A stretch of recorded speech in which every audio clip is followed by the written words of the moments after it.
Hello दोस्तों, कैसे हो आप सब लोग। मैं उम्मीद करता हूँ कि आप सब लोग अच्छे होंगे। चलिए, आज हम एक हिस्ट्री से सिंधु सभ्यता टॉपिक से 30 क्वेश्चन लेकर आया हूँ और ये वो क्वेश्चन हैं जो किसी न किसी परीक्षा में पूछे जा चुके हैं और उम्मीद है कि ये क्वेश्चन आगामी परीक्षाओं में पूछे जा सकते हैं। चलिए, पहले क्वेश्चन की तरफ बढ़ते हैं। इतिहास का पिता किसको कहा जाता है? इतिहास का पिता किसको कहा जाता है? तो हेरोडोटस को कहा जाता है। किसको कहा जाता है? हेरोडोटस को कहा जाता है। चलिए, सेकंड क्वेश्चन की तरफ बढ़ते हैं। सेकंड क्वेश्चन है, सिंधु सभ्यता प्रसिद्ध थी। सिंधु सभ्यता किस लिए प्रसिद्ध थी? तो ये सुनियोजित शहर के लिए प्रसिद्ध थी। चलिए, अगले क्वेश्चन की तरफ बढ़ते हैं। क्वेश्चन नंबर थर्ड, सिंधु सभ्यता के लोगों का व्यवसाय व्यवसाय क्या था? तो सिंधु सभ्यता के लोगों का व्यवसाय था कृषि। चलिए, अगले क्वेश्चन की तरफ बढ़ते हैं। क्वेश्चन नंबर 4, सिंधु वासियों का मुख्य फसल क्या थी? सिंधु वासियों की मुख्य फसल क्या थी? तो इसमें जौ और गेहूं। चलिए, अगले क्वेश्चन की तरफ बढ़ते हैं। क्वेश्चन नंबर 5, सिंधु सभ्यता का सर्वाधिक पूर्वी एवं पश्चिमी पुरा स्थल है। चलिए, अब हम बात कर लेते हैं सिंधु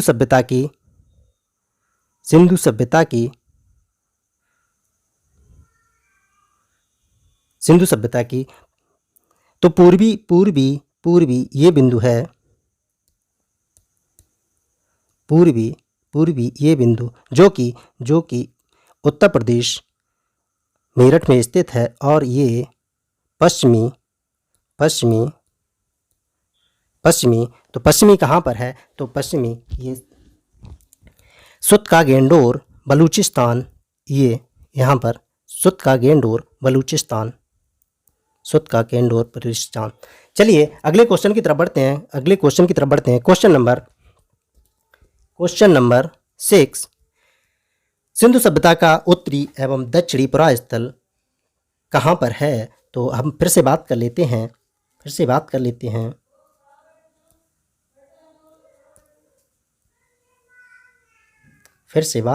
हम इसकी। ये मादा यहाँ पर स्थित है, जम्मू कश्मीर में।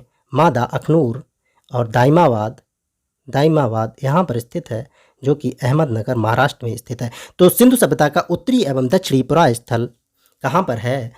तो मादा, अखनूर, जम्मू कश्मीर और दक्षिणी दाइमाबाद अहमदनगर में स्थित है। चलिए, अगले क्वेश्चन की तरफ बढ़ते हैं। क्वेश्चन नंबर 7, हड़प्पा सभ्यता के बारे में सबसे पहली जानकारी दी थी। किसने दी थी? तो चार्ल्स मैसन ने। कब दी थी? 1826 ईस्वी में। अगले क्वेश्चन की तरफ बढ़ते हैं। क्वेश्चन नंबर 8, मोहनजोदड़ो एवं हड़प्पा की पुरातात्विक खुदाई के प्रभारी थे। कौन थे? तो सर जॉन मार्शल। कौन थे? Sir John Marshall. चलिए, अगले क्वेश्चन की तरफ बढ़ते हैं। क्वेश्चन नंबर 9, हड़प्पा की सभ्यता थी। हड़प्पा की सभ्यता कैसी थी? हड़प्पा की सभ्यता या सिंधु सभ्यता कैसी थी? तो कांस्य युगीन सभ्यता थी। चलिए, अगले क्वेश्चन की तरफ बढ़ते हैं। क्वेश्चन नंबर 10, सिंधु सभ्यता की लिपि कैसी थी? तो लिपि उसकी चित्रात्मक थी, जो अभी तक पढ़ी नहीं जा सकी है। चलिए, अगले क्वेश्चन की तरफ बढ़ते हैं। क्वेश्चन नंबर 11, हड़प्पा सभ्यता की जानकारी का प्रमुख स्रोत है। तो पुरातात्विक मतलब पुरातात्विक खुदाई, मतलब खुदाई में जो साक्ष्य मिले हैं वही उसके स्रोत हैं। चलिए, अगले क्वेश्चन की तरफ बढ़ते हैं। क्वेश्चन नंबर 12, खरोष्ट लिपि लिखी जाती है दाएं से बाएं। खरोष्ट लिपि लिखी जाती है दाएं से बाएं। अब इस समय प्रेजेंट टाइम में क्या होता है कि ये हमारी कॉपी है, तो इधर से लिखना प्रारंभ करते हैं, इधर समाप्त करते हैं। लेकिन खरोष्ट लिपि दाएं से बाएं, मतलब यहाँ से प्रारंभ करते हैं, इधर को बंद करते हैं। अर्थात कह सकते हैं उर्दू भाषा की तरीके से खरोष्ट लिपि लिखी जाती थी। चलिए, अगले क्वेश्चन की तरफ बढ़ते हैं। क्वेश्चन नंबर 13, स्वास्तिक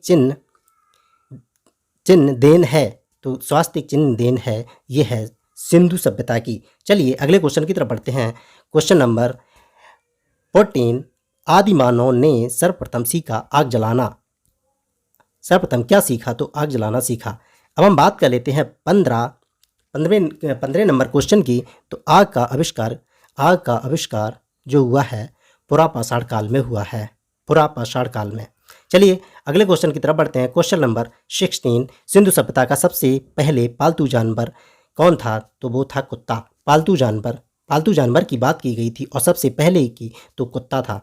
अब हम बात कर लेते हैं क्वेश्चन नंबर 18 की। हड़प्पा स्थित है, हड़प्पा स्थित है, तो हड़प्पा जो है रावी नदी के तट पर स्थित है। चलिए अगले क्वेश्चन की तरफ बढ़ते हैं। क्वेश्चन नंबर 19, सिंधु सभ्यता का प्रमुख बंदरगाह कौन था? तो लोथल जो कि गुजरात में स्थित है, इस बिंदु पर स्थित है। चलिए अगले क्वेश्चन की तरफ बढ़ते हैं। क्वेश्चन नंबर 20, हड़प्पा के लोग अनभिज्ञ थे, अपरिचित थे, जानते नहीं थे। क्या नहीं जानते थे? लोहा से अपरिचित थे या लोहा से अनभिज्ञ थे। चलिए अगले क्वेश्चन की तरफ बढ़ते हैं। क्वेश्चन नंबर 21, हड़प्पा में मिट्टी के बर्तन का प्रमुख रंग कौन सा था? तो प्रमुख रंग जो था लाल रंग था, और लाल रंग था। मिट्टी के बने हुए बर्तनों को क्या कहते थे? तो मृदभांड।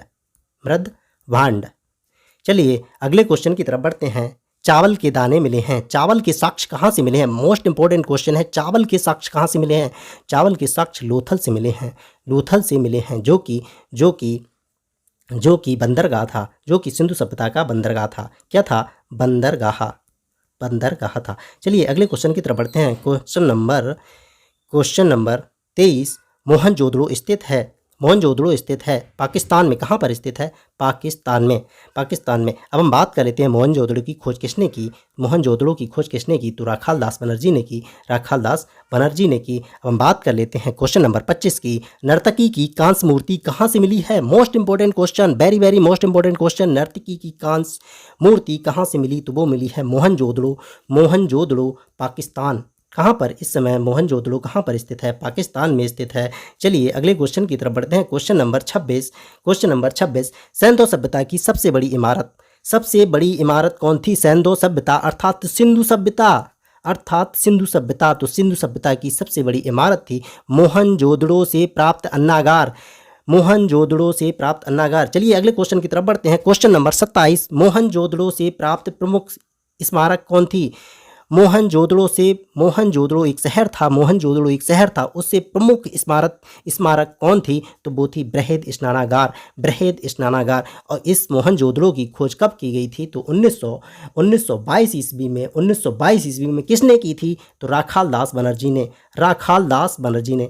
चलिए अगले क्वेश्चन की तरफ बढ़ते हैं। क्वेश्चन नंबर 28, मेसोपोटामिया का अर्थ है, मेसोपोटामिया का आधुनिक नाम क्या है? वो है इराक, और इसका शाब्दिक अर्थ होता है दो नदियों की बीच की भूमि। मान लीजिए आपकी ये एक नदी है, दूसरी नदी ये है, तो इन दोनों के बीच के स्थान को मतलब दोआब क्षेत्रों को हम कहते हैं उसको कहते हैं मेसोपोटामिया। चलिए अगले क्वेश्चन की तरफ बढ़ते हैं। क्वेश्चन नंबर 29, हड़प्पा की खोज किसने करवाई? आप लोग उत्तर दीजिए। चलिए इसका उत्तर होगा दयाराम साहनी ने। कब की थी? 1921 ईस्वी में। चलिए अगले क्वेश्चन की तरफ बढ़ते हैं। क्वेश्चन नंबर 30, सिंधु सभ्यता के लोगों ने पूजा किसकी की? तो वो होगा मातृ देवी की पूजा की। चलिए आई होप कि आप लोगों को ये 30 क्वेश्चनों की सीरीज़ पसंद आई होगी। अगर पसंद आई हो तो प्लीज़ लाइक करें, शेयर करें और सब्सक्राइब अवश्य करें। Thank you.